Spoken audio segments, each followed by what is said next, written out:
Welcome to our lectures on advanced power electronics and control.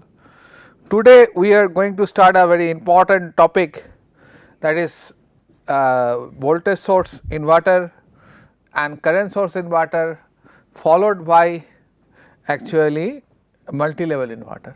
So, these are the few modern entities of the power electronic circuits, and it has got huge importance because most of the drives are essentially actually are AC drives. For this you require a separate dedicated AC supply, and that can be fed through VSI, that can be fed to CSI, and to cater the need of the higher voltage and lower power quality issues, that mean a high power factor, low THD, we will go for the multi-level inverter. So, you will see that what are the topological aspect, what are the advantage and where it can be applied.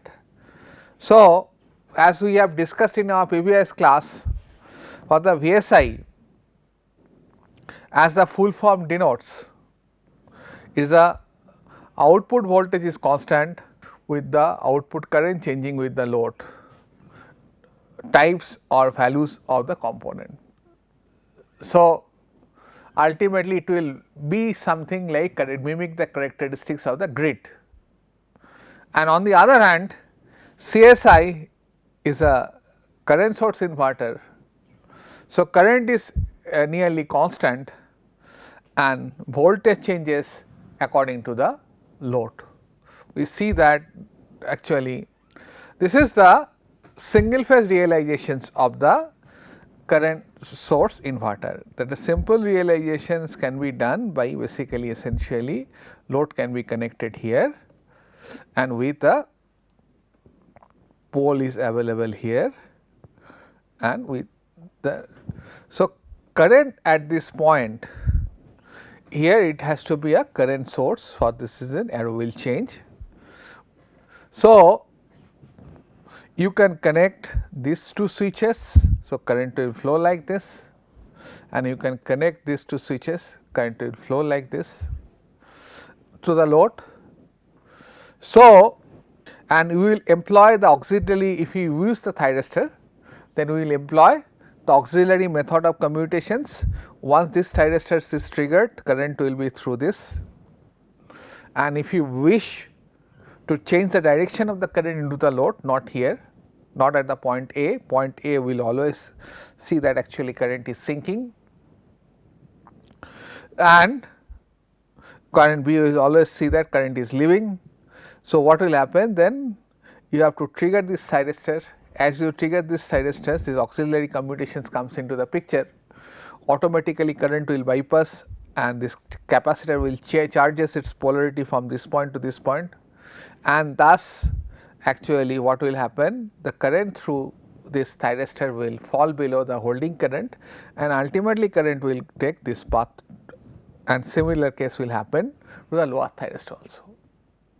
So, essentially what you, if you wish this actually a current source inverter to be realized, so you can connect this switch and this switch, current will flow like this, but since putting of this thyristors is a very big challenge. So, for this reason we require to have some kind of mechanism, and here it is employed the auxiliary commutation to achieve this, and ultimately we can assume that it is a pure inductor, and we may have realize this current source with a voltage source with the infinite, theoretical infinite inductance, but practically you may take the L by R ratio near around actually 10, then you can have that realization. So, it can be 1 millihenry and 0.01 ohm resistance. So, it is a challenge generally. So, accordingly we can design, we can have different values of combination, so that this L by R ratio you require to have around 10 second. So, because this power electronic circuits operates in terms of the milliseconds, so compared to that you can say that 10 second is infinity, that is the catch on it. So, You will give a triggering pulses. If it is a thyristor, it will be restricted to here. So, need not have to give a continuous pulses. Otherwise, if you have a actually GTO and all those things, to make GTO in a turn on stage, it is advisable to give a little bit of positive current. For this, it has been manifested here, and if you have IGBT and other devices, also actually you have to give a continuous pulses. And you see that actually the voltage across the voltage that is connected in between the thyristor 1 and thyristor 2 and also the thyristor 3 and thyristor 4 will actually change like this for the positive from negative VCO to positive VCO, and this charging time and high current will definitely will flow. So, accordingly current also will see the sequence of there, and the load current initially will change after an interval of time. So, thereafter actually once this voltage changes, thereafter it will be a steady state for the operation. Then you initiate this basically the changes, there will be a delay, thereafter again the same curve will be actually utilized. So, this is the current through the capacitor and the diode. So, diode will have this kind of formula. Here at this instant, essentially the another sequence of the thyristor TH2 and TH4 are triggered, and here at this junction this are triggered and so on. So, this is the operation of it. Of course, you can have a 3-phase realizations of it, and you require to connect capacitor in all the individual lines. So, you require AB, BC, CA, all those things in. So, that actually makes the system little bulky, because you require to have a huge capacitor, and if it is a power rating is quite high, then size of the capacitor also become large. And we have a calculation which you have done into the while you were studying in a basic power electronic circuit, that is auxiliary commutation. So, accordingly the value of the C can be designed and the calculated. So, otherwise we have to design the value of the C properly, otherwise there might be a commutation failure, and if the commutation failure occurs, it will fail to work properly. So, one of the basic advantage of the CSI is that actually you require a switch with a diode. So, it makes the current unidirectional. So, that is one of the biggest advantage, and will inherently it is a short circuit protected, because current essentially has been controlled, and this is the realization of the 3-phase. And after all it is all the same, you can actually eliminate these 2 capacitor, you can think of. So, there is a 2 block, you can add another leg and connect the capacitor in between, thus it essentially becomes a 3-level CSI. Now, here we have to actually have a sequence. So, we have to have a sequence that is on and off sequence. Please see that actually what are the name: TH1, TH3, TH5 and TH4, TH6, TH2. So, 1, 3, 5, 4, 6, 2, this is the sequence, and if you basically subtract, so you always get 3, that is the catch here. So, it will start after 180 degree mode of conduction, and individual will conduct for a period of 60 degrees. All those things what you have studied into the 120 level, 120 degree or 180 degree inverter, same is followed here. So, initially you can see that thyristors TH1 is on, and from the lower side thyristor T6 is conducting. So, essentially you get initially AC. So, thereafter thyristor T1, T2, thereafter T3, T2 and so on, this sequence will appear, and we will have around 120 degree mode of current. It is not a voltage, there is a basic difference between the what you have discussed in 120 degree mode of conduction. For this inverter, that was VSI, now in this case it is CSI, and all those things is followed, but only difference is that you will have a current into the system. Now, what are the difference between VSI and the CSI? So, essentially if you can see that the first waveform in case of the CSI, you definitely will generate you got amends by rectifications, maybe as with the PWM technique or other, so that power quality issues have been addressed. Thereafter, you will have to put a huge inductance, and that will make this current almost ripple free. That is what I was saying, that L by L ratio should be around 10. And thereafter, you put the CSI, and there is a change in the current configuration, that switch should be current flow should be unidirectional. And for this reason, you have switch followed by the diode. It essentially makes this current unidirectional. So, this is the combinations of the CSI. And in case of the VSI, essentially to ripple out this to ripple, actually LC will act as also as a filter for this reason, but this size of this inductor will be quite low, and you have to put a bulky capacitor to actually maintain the DC bus voltage there. So, you require almost a constant DC bus. For this reason, we require a bulky capacitor. Here we require a huge size inductor. The source current Is, as term specified, it should be it is almost constant, and this source voltage, that is voltage appeared across this capacitor, is almost constant. Here, since this actually current is constant, so for this reason its output impedance is very high. So, you require to have impedance matching, and in this case it should be very low. So, it can sustain different high load current. Output waveform, so line voltage will be sinusoidal, depending on the load pattern, it will lead or lag, whatever may be, but you will have current will have a square kind of waveform. Just reverse, if it is 120 degree or 180 degree, here I have shown it for the 180 degree mode of conduction, you will have this actually square kind of line voltages, and ultimately this inductor, ultimately this you mostly it is fitted to the drives kind of applications. Drive kind of application inherits the characteristics of the low pass filter, thus line current will be almost sinusoidal in nature.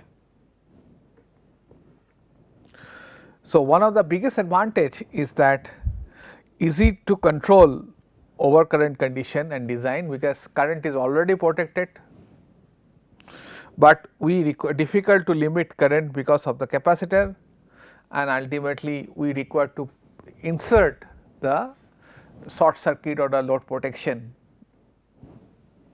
Output voltage varies widely with the change of the load, that is a quite disturbing fact of the CSI, but output voltage variation is small because of the capacitor that will maintain the capacitor almost constant. So, these are the few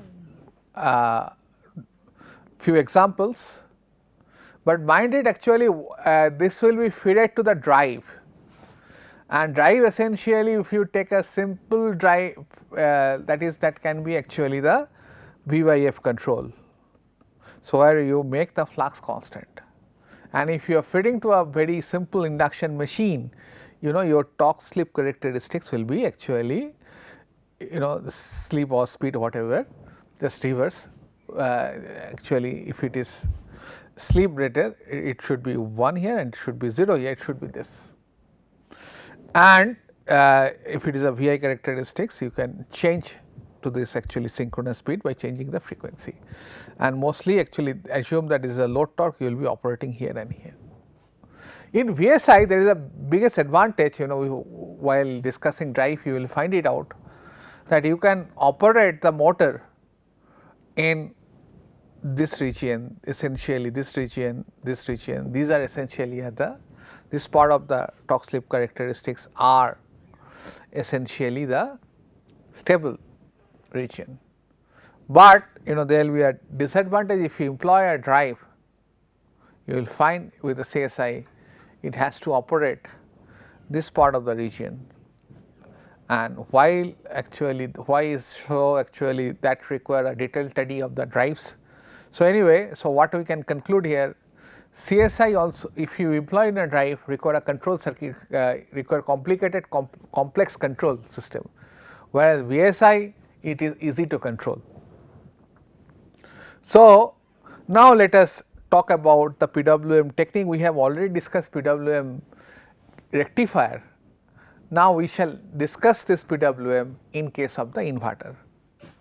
So, simplest of this category are the single pass modulation, that we should see that multiples modulation, thereafter quite important phenomena. So, that we will try to cover this class today, that is sinusoidal pulse modulation, that is SPWM.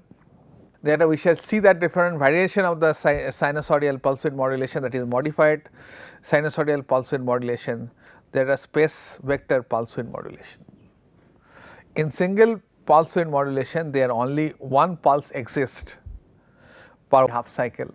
The width of this pulse is varied to control the inverter output voltage. So, see that what happen,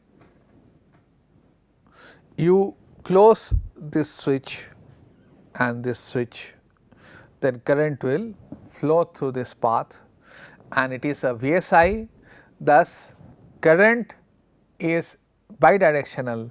So, for this reason you will have an anti-parallel diode to be placed with the each of the circuitry. Anyway, so we shall see later how the diode actually, when diode conducts and when current conducts, but let us now analyze the what happened. Essentially, if it is IGBT, so you have to connect the anti-parallel diode.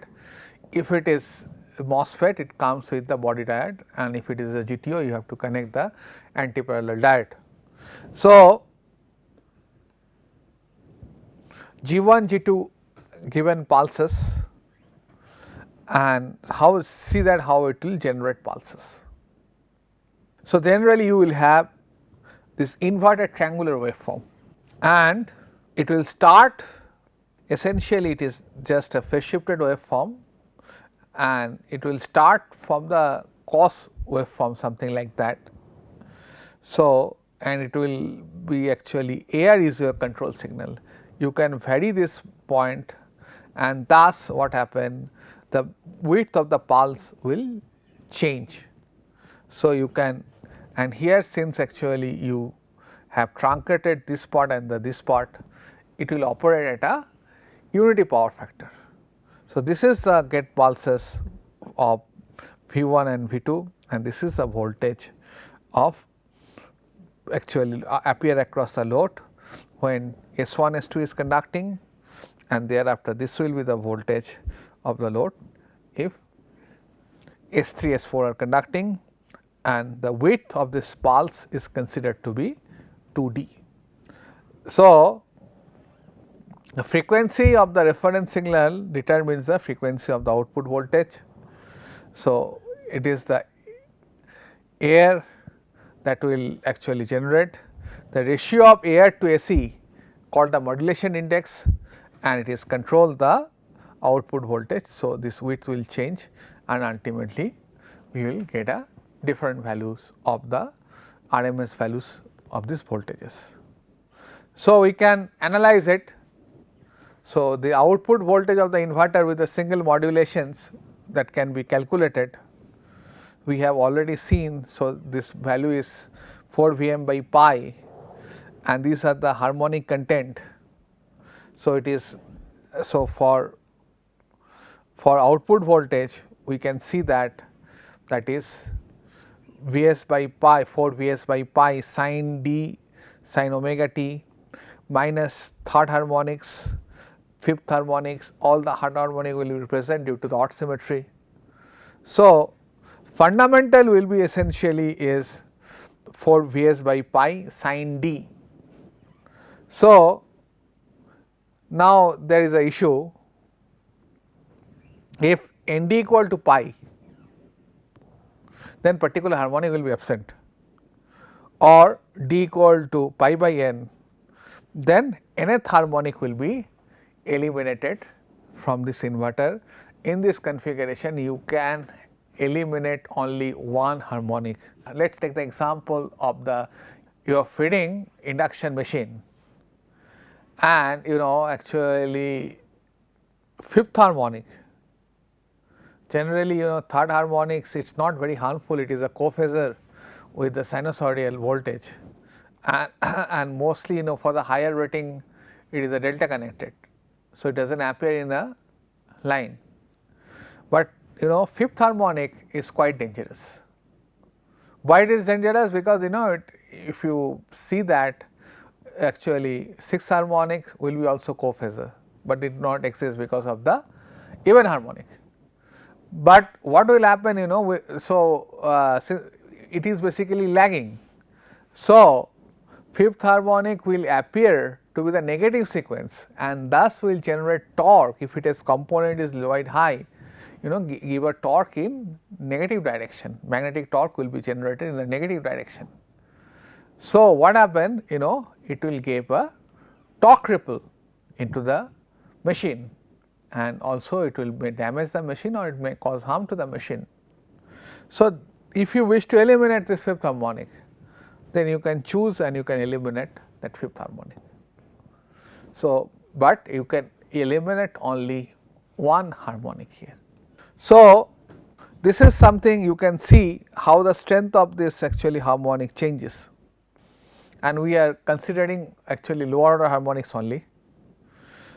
The third, fifth, seventh are the dominating harmonic when voltage is reduced, and you can see that large amount of harmonics is introduced at lower output voltage. If you actually increase the value of the D, so magnitude you can see that initially when actually it is 45 degree, you see that there is a high amount of fifth and seventh harmonics are present.